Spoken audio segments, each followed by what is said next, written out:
Praise the Lord. मी अमृता सुरवसे.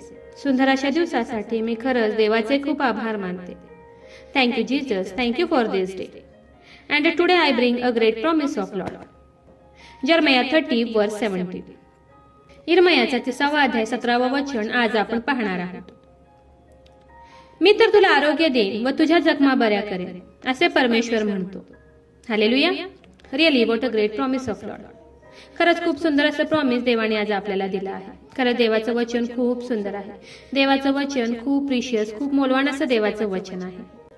उत्पत्ती याचा 28वा अध्याय 15व्या वचनात आपण पाहतो की देवाचं वचन सांगतं, तुला सांगितले ते करेपर्यंत मी तुला अंतर देणार नाही. हालेलुया. देवाचं वचन सांगते की देव जे वचनाद्वारे आपल्याला बोलतो, जे प्रॉमिस देवाने वचनाद्वारे आपल्याला दिलं आहे ते करेपर्यंत, म्हणजे ते प्रॉमिस पूर्ण करेपर्यंत देव आपल्याला कधीही अंतर देणार नाही, कधीही सोडणार नाही, कधीही देव आपल्याला टाकणार नाही. देव जे बोलला आहे ते पूर्ण होणारच. देवाचं वचन सांगते की आकाश पृथ्वी नाहीशी होतील, पण माझी वचने, माझ्या मुखातील वचने नाहीशी होणारच नाहीत. हालेलुया. म्हणून जर देवाने आपल्याला जर प्रॉमिस केला आहे की मी तुला बरे करीन, मी तुला आरोग्य देईन, मी तुझ्या जखमा बऱ्या करीन, तर देव आपल्याला बरं करणारच. देव आपल्याला कधीही सोडणार नाही. देव आपल्याला बरं करणारच. देव आपल्याला आरोग्य देणारच. पुढचं हे वचन तुम्ही खूप विश्वासाने आज रिसीव्ह करा आणि विश्वास ठेवा की देवाचं आजचं वचन तुम्हाला नक्कीच हील करणार. नक्कीच देवाचं आजचं हे वचन तुम्हाला बरं करणार आहे. कितीही मोठा रोग तुमच्या शरीरामध्ये असू द्या, कितीही मोठा व्याधी तुमच्या शरीरामध्ये असू द्या, देवास तुम्हाला नक्कीच बरं करणार. देवास तुम्हाला रोगमुक्त करणार. देवास तुम्हाला व्याधीमुक्त करणार. फक्त तुम्ही विश्वासात डगमगू नका. विश्वासात तुम्ही खूप स्ट्रॉंग राहा. 3 पॉइंट आज आपण पाहणार आहोत. पहिली गोष्ट म्हणजे आपण देवाचे वारस आहोत. त्याच्या रक्ताची खंडणी भरून देवाने त्याच्या रक्ताचं मोल देऊन आपल्याला विकत घेतलं आहे. ह्या गोष्टी तुम्ही तुमच्या मुखाने आज कन्फेस करा, कबूल करा. रोजच्या प्रेयरमध्ये तुम्ही ह्या गोष्टी विश्वासाने म्हणा, तुमच्या मुखाने कबूल करा की देवाने मला त्याच्या रक्ताची खंडणी भरून विकत घेतलं आहे. दुसरी गोष्ट म्हणजे करंथीकरास पहिले पत्र याचा 3रा अध्याय 16व्या वचनात आपण पाहतो की तुम्ही देवाचे मंदिर आहात. हालेलुया.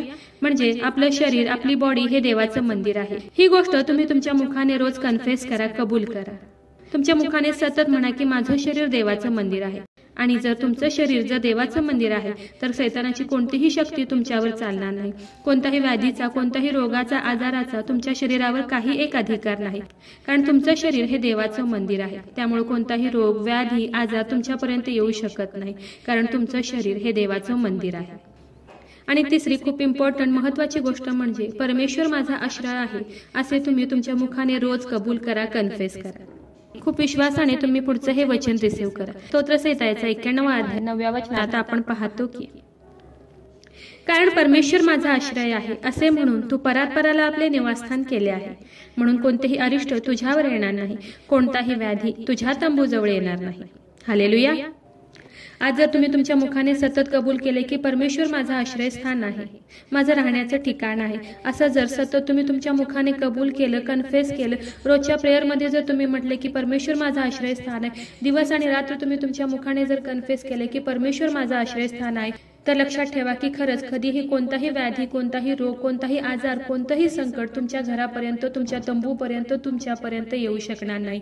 कारण तुमचं राहण्याचं ठिकाण, तुमचं आश्रयस्थान तुम्ही देवाला बनवलं आहे. आणि देव जर तुमचं आश्रयस्थान आहे, तुमचं लपण्याचं ठिकाण आहे, तुमचं राहण्याचं ठिकाण आहे, तर कोणतंही संकट, कोणताही व्याधी, कोणतंही दुःख तुमच्या तंबूजवळ येणार नाही. कारण तुमचं आश्रयस्थान परमेश्वर आहे. खरं देवाचं वचन खूप पॉवरफुल आहे. देवाचं वचन हे दुधारी तलवारीपेक्षा तीक्ष्ण आहे. आणि दुधारी तलवारीपेक्षा तीक्ष्ण अशी वचनाची तलवार आपल्या प्रत्येकाला यूज करता आली पाहिजे. जी काही वचने आज आपण पाहिली आहे ती रोज आणि रोज तुम्ही तुमच्या मुखाने ती वचने कन्फेस करा, कबूल करा. सतत ही वचने म्हणत राहा. तुम्ही सतत तुमच्या मुखाने कन्फेस करा की मी देवाचा वारस आहे. देवाने त्याच्या रक्ताचं मोल देऊन, खंडणी देऊन मला विकत घेतलं आहे. माझं शरीर देवाचं मंदिर आहे. म्हणून हे सैताना, माझ्या शरीरावर तुझा काही एक अधिकार नाही. हे दुखणं, हे आजारा, माझ्या शरीरावर तुझा काही एक अधिकार नाही. असं सतत तुम्ही तुमच्या मुखाने कबूल करा. सतत म्हणा की परमेश्वर माझा आश्रयस्थान आहे. म्हणून कोणतेही अरिष्ट, कोणताही व्याधी माझ्या तंबूजवळ येणार नाही. असं सतत तुम्ही तुमच्या मुखाने कन्फेस करा, कबूल करा. आणि विश्वास ठेवा की खरंच कोणताही संकट, कोणताही आजार, दुखणं, व्याधी तुमच्या तंबूपर्यंत येणार नाही. तुमच्यापर्यंत कोणतंही अरिष्ट येणार नाही. कारण तुमचं आश्रयस्थान परात्पर देव आहे. हे रोज आणि रोज तुम्ही तुमच्या मुखाने कबूल करा, कन्फेस करा. आपण बायबलमध्ये पाहतो की ज्यावेळेस पेत्र आणि योहान मंदिरात प्रार्थना करण्यासाठी जात होते तेव्हा त्यांना जन्मापासून लुळा पांगळा असा माणूस माणूस दृष्टीस पडला. तो भीक मागण्यासाठी त्या मंदिराच्या बाहेर बसत असे. पण जेव्हा पेत्राची नजर त्याच्यावर पडली तेव्हा पेत्र त्याला म्हणाला की मी तुला आज्ञा करत आहे, नासरेतकर येशू ख्रिस्ताच्या नावात तू चालू लाग. आणि त्या क्षणी तो भिकारी बरा झाला, उठून उभा राहिला, उड्या मारू लागला, चालू लागला. खरं देवाच्या नावात शक्ती आहे, त्याच्या नावात पॉवर आहे. आज तुमच्या शरीरातील रोगाला, व्याधीला तुम्ही नासरेतकर येशू ख्रिस्ताच्या नावात कमांड करा, त्याला आज्ञा करा आणि तुमच्या शरीरातील आजार दुखण्याला म्हणा की मी नासरेतकर येशू ख्रिस्ताच्या नावात आज तुला कमांड करत आहे, माझ्या शरीराला सोडून निघून जा.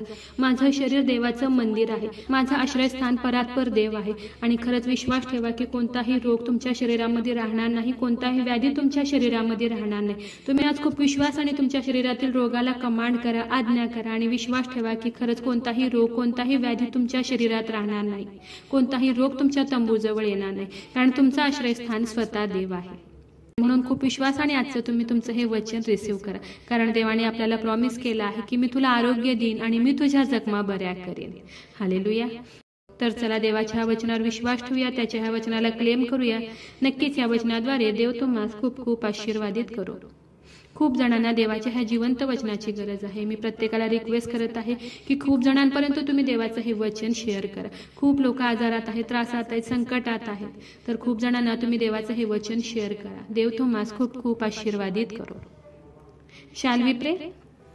हालेलुया. स्तुतीस पात्र, स्तुतीस योग्य देवा, धन्यवाद देते. हात उंच करून तुझी स्तुती, तुझं गौरव करते येशूराजा. तुझ्या नावाला मान, महिमा, गौरव आता आणि सदा सर्व काळ असू दे येशूराजा. सुंदर अशा दिवसासाठी मी मनापासून तुझे आभार मानते येशूराजा. सुंदर असं प्रॉमिस, गोड असं तुझं वचन, खूप प्रिशियस, मौल्यवान असं वचन प्रभू येशूप्पा, तू आज आम्हाला दिले उपकार मानते प्रभू येशूप्पा. हो येशूराजा, तुझं वचन सांगते की मी तुला आरोग्य देईन आणि तुझ्या जखमा मी बऱ्या करेन.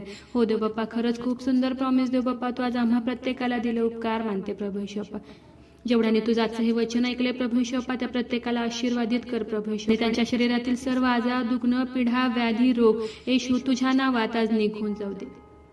हो देव बाप्पा, तू प्रत्येकाला स्पर्श कर आणि बरं कर प्रभू येशूप्पा. तुझ्या वचनावर विश्वास ठेवण्यासाठी, तुझ्या वचनाला क्लेम करण्यासाठी प्रभू येशूप्पा त्यांना मदत कर, सहाय्य कर प्रभू येशूप्पा. आग्रहाची विनंती करत आहे प्रभू येशूप्पा, जेवढे लोक त्रासात आहेत, संकटात आहेत, हॉस्पिटलमध्ये ऍडमिट आहेत प्रभू येशूप्पा, ज्यांची सर्जरी झाली आहे प्रभू येशूप्पा, ज्यांचे रिपोर्ट्स येणार आहेत प्रभू येशूप्पा, जे कोमात आहेत प्रभू येशूप्पा, त्रासात आहेत, संकटात आहेत, दुखण्यात आहेत प्रभू येशूप्पा, त्या प्रत्येकांना तू स्पर्श कर प्रभू येशूप्पा. माझा विश्वास आहे येशूराजा, तू माझी प्रार्थना ऐकलेली आहे. I pray in the name of Jesus. Amen.